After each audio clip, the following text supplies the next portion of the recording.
In the instant case, Your Honor, allow me to expound further.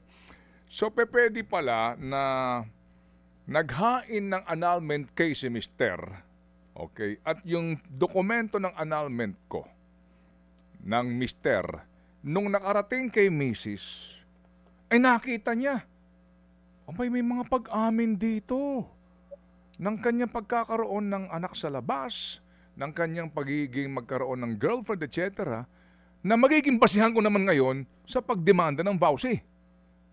Tama. Tama ka.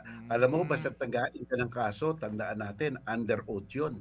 Under oath yun. Ang sinasabi mo sa bandang huli na pinirmahan mo, lahat ng sinalaysay ko dito, lahat ng mga opinion ko dito, lahat ng mga facts dito, ay aking ina-affirm na siyang katotohanan. O, diba? So yun naman ang downside noon, ano? Yun ang downside talaga noon. Makakakuha ng bala ang kabila sa pagpapatunay ng kanyang vowsy kung ang kanyang ground ay marital infidelity, which is constituting psychological abuse.